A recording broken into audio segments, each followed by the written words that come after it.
اعوذ باللہ من الشیطان الرجیم بسم اللہ الرحمن الرحیم رب یسر ولا تعسر واتمم بالخیر رب یسر ولا تعسر واتمم بالخیر رب یسر ولا تعسر واتمم بالخیر۔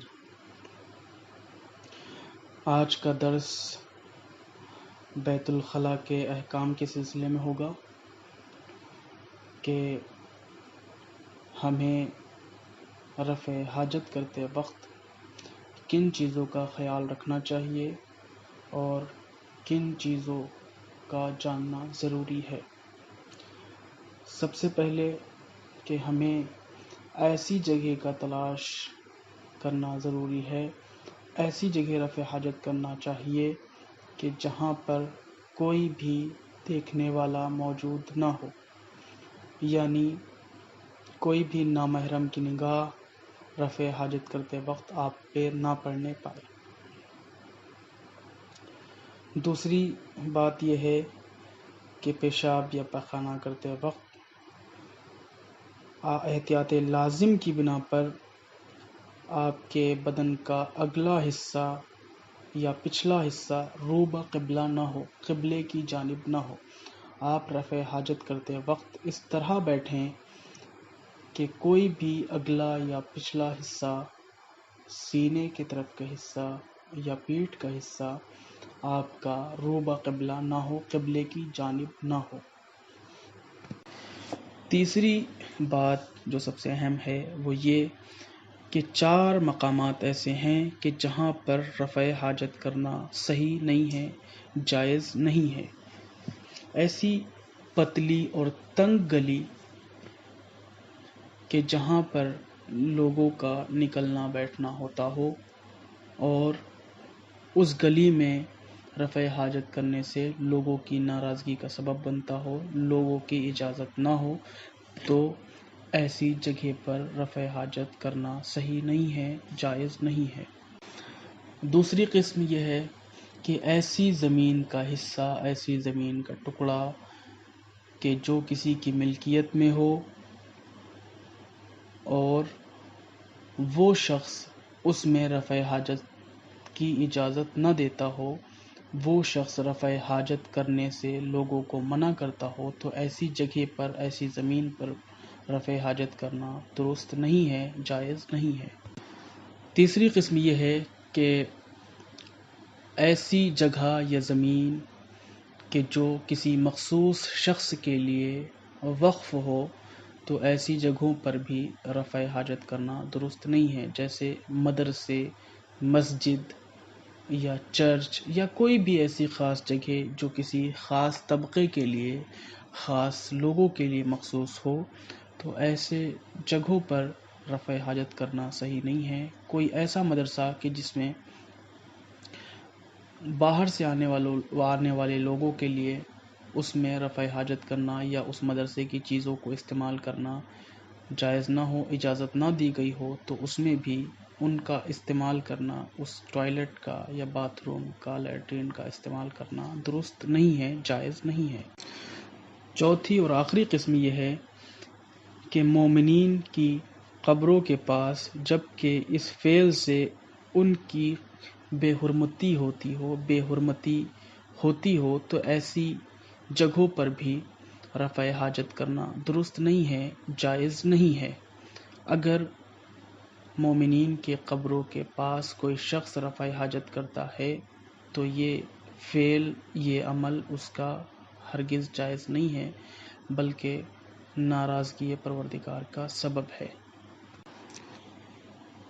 اگر کوئی شخص کہیں ایسی جگہ پہ ہو کہ جہاں پر پانی میسر نہ ہو، پانی کا فقدان ہو، تو وہ شخص اگر رفع حاجت کرنا چاہتا ہو اور پائخانہ کرنے کے بعد وہ پاک کرنا چاہتا ہو، تو اس کے لیے کچھ چیزیں ایسی ہیں کہ جس کے ذریعے سے وہ اپنے پائخانے کو، اپنے اس نجاست کو پاک کر سکتا ہے، لیکن یہ شرط صرف پائخانے کے لیے ہے، پیشاب کے لیے نہیں ہے۔ جن چیزوں کے ذریعے سے پائخانے کو نجاست کو پاک کیا جا سکتا ہے۔ ان چیزوں میں سے پتھر، ڈھیلا، کپڑا، کاغذ، یا آج کل پلین میں، فلائٹ میں، یا کچھ ایسی جگہوں پر ٹیشو پیپرز وغیرہ، جو کلین پیپر وغیرہ جو ہوتے ہیں صفائی کرنے والے کلینر، ان کا استعمال کیا جاتا ہے، تو ان کے ذریعے سے بھی نجاست کو صاف کیا جا سکتا ہے۔ اس قدر پتھر یا ڈھیلا کپڑا استعمال کریں کہ نجاست بالکل زائل ہو جائے، نجاست کا امکان نہ پایا جائے، تو ایسی صورت میں وہ چیز پاک ہو جاتی ہے۔ لیکن یہ صرف اسی وقت کیا جا سکتا ہے کہ جب پانی میسر نہ ہو، پانی موجود نہ ہو۔ اور ایک مسئلہ جو پیشاب کرنے کے بعد جو درپیش ہوتا ہے، سب سے اہم اور ضروری مسئلہ جو ہم سب پر ضروری اور لازم عائد ہوتا ہے، وہ یہ ہے کہ پیشاب کرنے کے بعد استبرا کرنا ضروری اور واجب ہے۔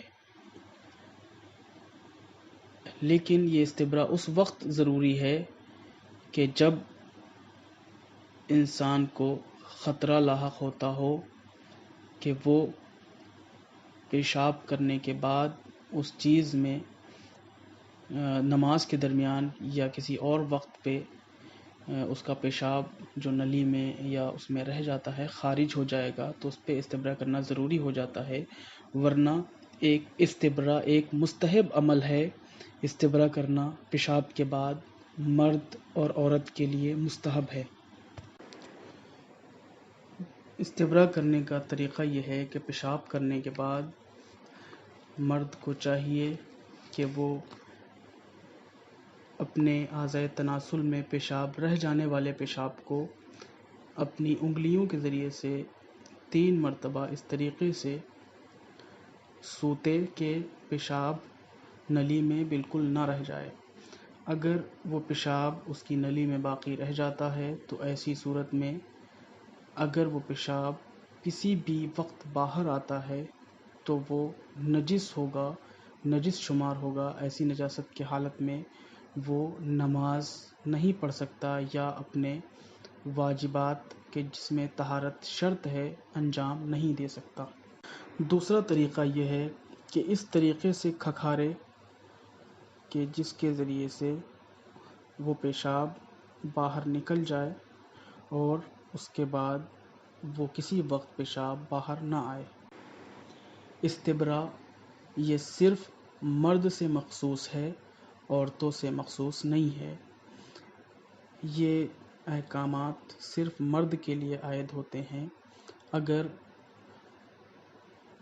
عورت سے کسی اور وقت میں کوئی اور رطوبت نظر آئے تو وہ رطوبت پاک شمار ہوگی، نجس شمار نہیں ہوگی۔ کسی ایسے وقت میں کوئی ایسی رطوبت کہ جب استبرا کرنے کے بعد نکلے کہ جسے مزی، وزی کہتے ہیں، وہ پاک شمار کی جائے گی۔ مزی اسے کہتے ہیں کہ جو شوہر اپنی بیوی سے ہنسی مذاق کرتے وقت وہ رطوبت جو خارج ہو اسے مزی کہا جاتا ہے، اور یہ رطوبت پاک شمار ہوتی ہے۔ اگر کوئی شخص پیشاب کرنے کے بعد استبرا کر لیتا ہے اور یہ بعد میں رطوبت دیکھتا ہے تو ایسی صورت میں یہ رطوبت پاک شمار ہوگی۔ اسی طریقے سے منی خارج ہونے کے بعد جو رطوبت نکلتی ہے اسے بھی پاک شمار کیا گیا ہے۔ اس رطوبت کا نام وزی ہوتا ہے، اسے وزی کہا جاتا ہے۔ اس رطوبت کو بھی پاک شمار کیا گیا ہے۔ اگر یہ رطوبت کسی وقت نظر آئے تو یہ پاک ہے۔ ایسی حالت میں شخص نماز پڑھ سکتا ہے، یہ طاہر شمار ہوگا، اپنے تمام افعال کو ایسی حالت میں انجام دے سکتا ہے۔